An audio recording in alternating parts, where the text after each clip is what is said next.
हर हर महादेव दोस्तों, आपका हमारे चैनल पर स्वागत है। आज हम उठाकर श्रवण रखा करेंगे था, 12 भगवान की हिरण्याक्ष कथा। को मारने। तो सुनिए और कमेंट में लिखिए हर हर महादेव। बोल वराह भगवान की। दांतों पर पृथ्वी को उठाया हुआ है।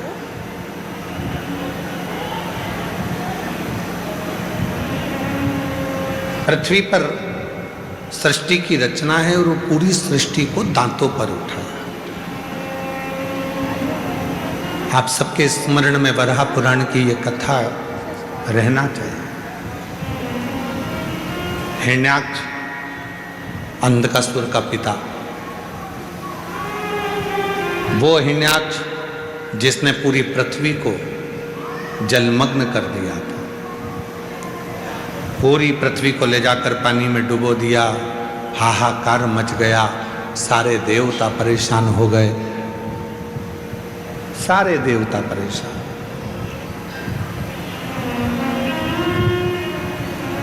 गंधर्व, अप्सरा, नाग, किन्नर,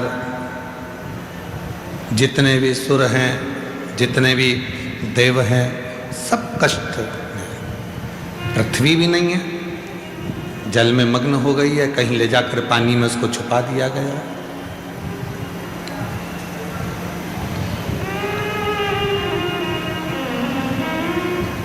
पुकारा देवताओं ने, गंधर्वों ने, अप्सरा ने, नागों ने, सबने भगवान नारायण को पुकारा। भगवान नारायण ने ब्रह्मा जी को बुलाया। ब्रह्मदेव, क्या बात है, इतना हाहाकार क्यों मचा हुआ है? तो कहा पूरी पृथ्वी पानी में डूब गई है और सारे जितने लोक हैं उन सारे लोक पर हिरण्याक्ष ने कब्जा कर लिया।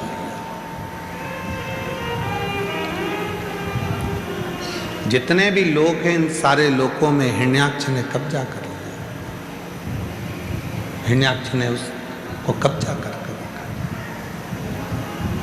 क्या चाहते हो? तो कहा ये पूरी पृथ्वी को कोई निकाल कर लेकर आ जा। पृथ्वी निकाल के लाना है? हाँ। भगवान विष्णु बोले कि वो हिरण्याक्ष ने तो बहुत सारा वर प्राप्त करा है और उस वर को प्राप्त करने के बाद तो इसको मारने के लिए तो मुझे वराह बनना पड़ेगा। इसको मारने के लिए तो मुझे वराह उतार लेना पड़ेगा। तो प्रभु लीजिए और वराह अवतार लेकर इस हिरण्याक्ष का वध कर दो। अब यहां तक की कथा तो आपने और हमने सबने सुनी है, पर एक कथा बड़ी सुंदर इसमें आती है। बड़ी सुंदर कथा। हिरण्याक्ष को मारने के लिए मैं वराह बनने को तैयार हूं, मना नहीं। दंत भी धारण कर लूंगा, पर वो दंत पर पृथ्वी को टिका कर रखूं ये कठिन है।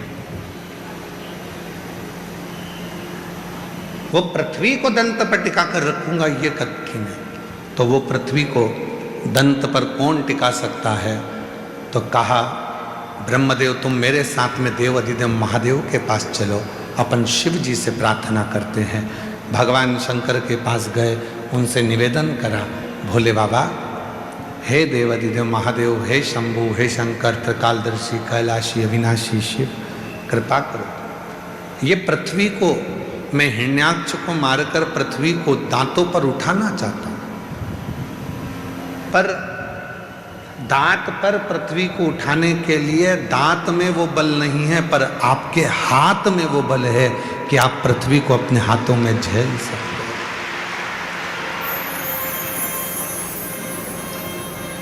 शिवजी ने पूछा क्या चाहते हो?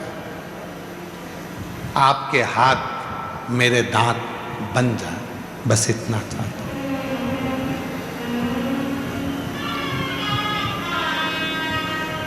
यदि आपने कहीं पर वराह भगवान का फोटो देखा हो, दर्शन किया हो, तो उनके दो दांत आगे नजर आते हैं जिस पे पृथ्वी रखी हुई है।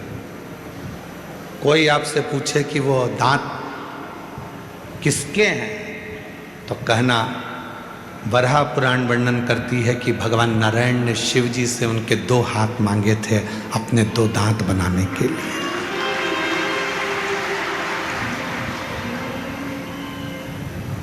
भगवान शंकर ने अपने 2 हाथ 2 दांत बनाने के लिए दिए और उन 2 हाथों पर मेरे देव अधिदेव महादेव ने दांत बनकर पृथ्वी को अपने हाथों में उठाकर रखा उस पृथ्वी का संचार करने के लिए।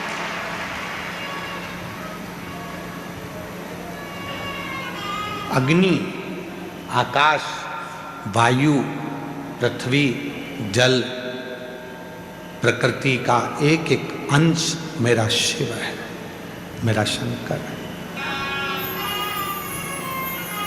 मेरा शंकर है। महाराज,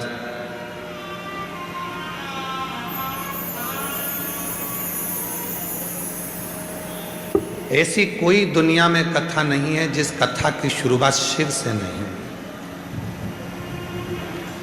रामचरितमानस की शुरुआत भी होती है तो शिव से होती है, श्रीमद् भागवत की शुरुआत भी होती है तो शिव से होती है, भगवान की विष्णु पुराण की शुरुआत होती है तो शिव से होती है, अग्नि पुराण, नर्मदा पुराण, ब्रह्म वैवर्त पुराण, जितनी भी पुराणों की शुरुआत होती है शिव से होती है, शंकर से होती है।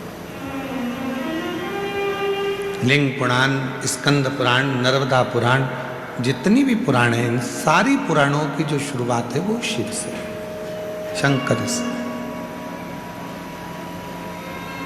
अब जब प्रत्येक पुराण की शुरुआत शिव जी से है,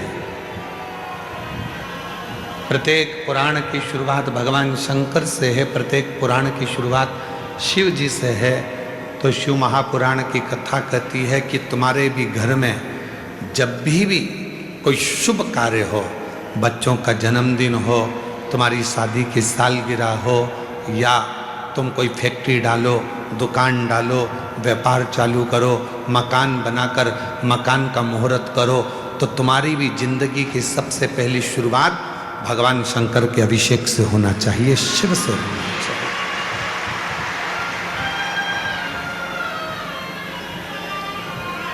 भगवान देवाधिदेव महादेव के अभिषेक से, भगवान शंकर के पूजन से होना चाहिए, शिव से होना चाहिए।